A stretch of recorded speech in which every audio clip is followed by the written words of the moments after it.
nakoraga urugendo rw'amasaha 5 kugenda no kugaruka.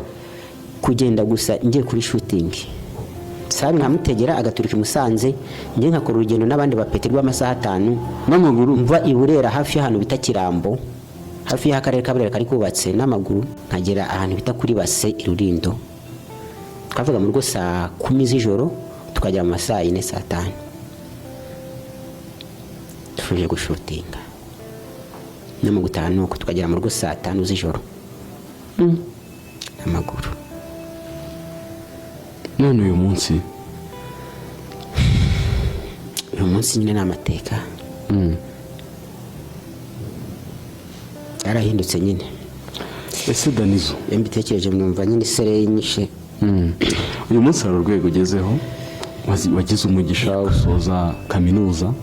Ibintu abana benshi mu byaro bigoye kabisa kwiga primaire secondaire kaminuza nziza. IPRS ni ahantu buri mwana wese aba yifuza kwiga. Yego ugira gutya izina ryawe riramamara. Hari imvune wagize abantu batazi nge ntabwo nari nzi ko buryo zira video mwakoraga kirageza batwaraga izo mbaraga. Yego sometimes ukamusha no kuza wenda ntimushutinga cyangwa mwana shootinga ntibigire views imvura ikagwa cyangwa se imvura ikagwa ugasubirayo cyangwa uyu munsi nyiri gitangwa kabirukankana. Danizo muri 2025 ushima ko Imana yahinduye iki mu buzima bwawe? Imana yahinduye uko abantu bamfata. Natangiye comedy ndi nka site engineer nkoresha ku mashuri nyubakisha ku mashuri nyine.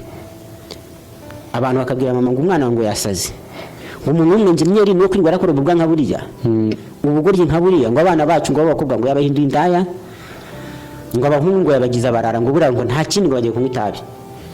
Muri famille mba nk'igicibwa abantu bose muri famille baranyanga. Ku ishuri muri classe najya kukibaho bikana nari umuhanga ko nge narinze mva mu wa mbere primaire ndangiza secondaire ntazo umwanya wa 4 wa 3 mbu wa mbere kabiri gutyo. Abo twiganya barabizi rimwe kabiri gutyo rimwe kabiri kuva mu wa mbere primary. Ngeze muri kaminuza mama arambwira ati ibi bintu nibitiyemo nari nzi ko uzaba umuntu wa hatari utangiye kugira ikibwa. Mu ishuri najya kucyo gusubiza byananira bati dari comedy zaramuzengereje. Gusa ubu ngubu byaje guhinduka nyine ngo abantu bambona nk'umuntu ushobora kugira icyo ngeza ku bantu.